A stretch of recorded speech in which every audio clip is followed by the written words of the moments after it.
Imagine standing in front of a glowing red light, feeling pain melt away, your skin tightens, and your energy surge. Sounds like sci fi, right? But what if I told you this therapy is used by top athletes, biohackers, and even NASA? Yet some warn it could be dangerous if done wrong. Is it life changing or just a hype? Think of it like plugging your body into a charger, like your phone at night, or like plants using sunlight through photosynthesis.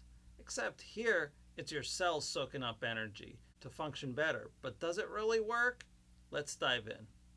The first time I saw people standing half naked in front of a glowing red panel, I thought it was a new form of tanning or something, and a little weird. But after digging into the research, my perspective completely changed. Stick around to the end because I'll share the number one mistake that could make your expensive red light device completely useless or even harmful. So, what is red light therapy? Also called photobiomodulation or low level laser therapy. It uses specific wavelengths of light, usually between 600 and 1000 nanometers, to penetrate your skin and stimulate your cells. Inside your cells are mitochondria, your energy power plants. Red and near infrared light reaches them and boosts ATP production, your cell's fuel. Think of your body as an electric car charging overnight. Red light is like plugging it into a supercharger, charging faster so you can run better.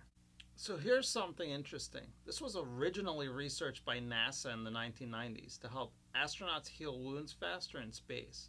They found certain wavelengths stimulated cell regeneration and reduced pain. Pretty wild, right?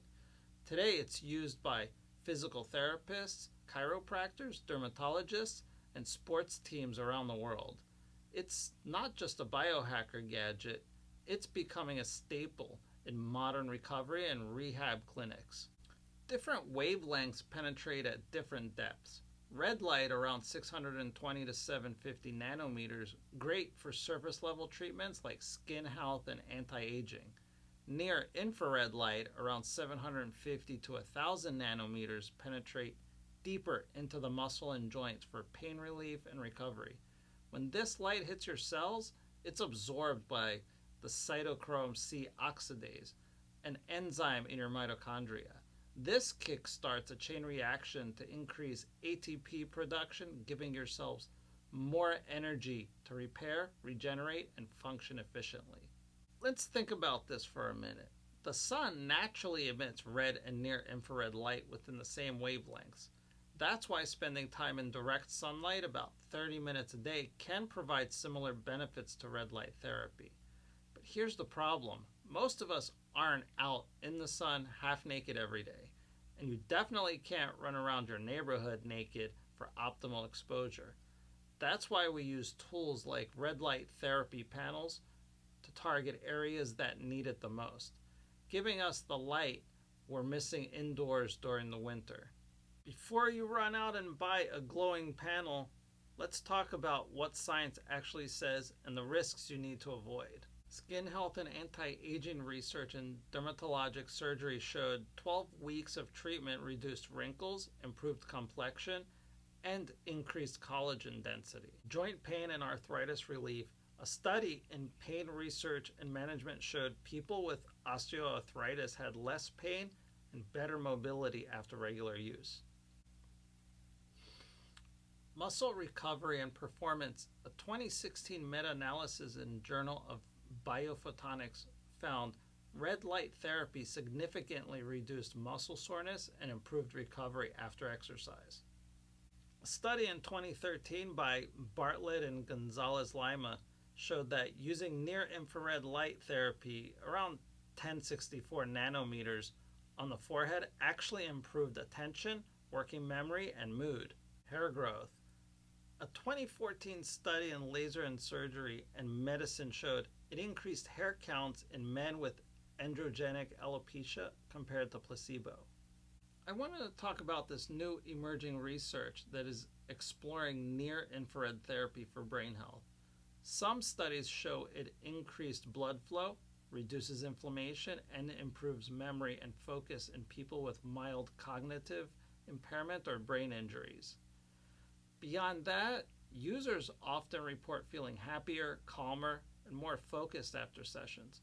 Part of it is reduced pain, but near infrared light can also influence neurotransmitter balance, potential boosting mood, and mental clarity. And yes, I mentioned it might even regrow hair. Maybe if I'd strap a panel to my head years ago, I'd be budgeting for haircuts now. Though my wife probably wouldn't let me get a man bun anyway. So here's the big question. Is it safe? Overall, red light therapy is considered very safe when used properly. But overuse can cause skin irritation, headaches, or eye damage if you stare directly at it. Always follow device instructions and wear protective goggles if recommended. In the US, certain red light therapy devices are cleared by the FDA for pain relief and skin treatments, meaning they're recognized as safe and effective for these specific uses. Now, before you run off and order a red light panel, let me tell you the number one mistake that makes red light therapy almost useless: using the wrong distance or duration. Most people think, I'll just turn it on while I fold laundry right across the room. But here's the problem. Light intensity drops dramatically with distance. If your device recommends 6 to 12 inches for 10 to 20 minutes, sitting 3 feet away for the same time gives you almost no therapeutic effect. It's like trying to charge your phone with the cable barely plugged in. You're not giving your cells enough energy. And on the flip side, overusing it doesn't help either. Red light therapy works through hormesis, a small stressor that stimulates healing. Using it too long can actually blunt or reverse benefits.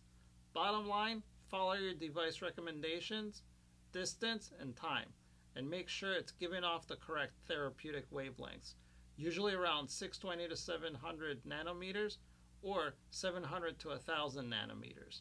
When should you use it? Morning or midday is best. Boosts energy and mood without affecting sleep. Evening aids recovery and relaxation, but avoid it if it's energizing you too much before bed. Some people ask if you can build your own with LEDs. Technically, yes, but most household LEDs don't emit the right therapeutic wavelengths or power to penetrate deeply. It's like trying to charge your EV with a phone charger. It lights up, but you're not going to go anywhere. Quality red light therapy panels can cost anywhere between $100 to $15,000. Think of it like investing in a high quality mattress or gym membership. Use it daily and it directly supports your recovery, energy, and longevity. If it helps reduce pain meds, doctor visits, or injuries, that's a pretty solid return on investment. If you've been struggling with joint pain, fatigue, or slow recovery, consider looking into red light therapy. But don't just take my word for it. Dive into the studies, read the real reviews, and decide for yourself. Let me know in the comments what you find or what you've experienced. Okay, so quick recap. Red light therapy can support faster recovery, reduced pain and inflammation, improved skin health and anti-aging, possible hair regrowth, potential brain health, and mood support, all with minimal side effects if used properly. This is kind of a no-brainer. Thanks for watching. If you found this helpful, hit that like button, subscribe for more health content, and I'll see you in the next video, where we uncover the truth behind the hottest health trends to help you reclaim your health naturally.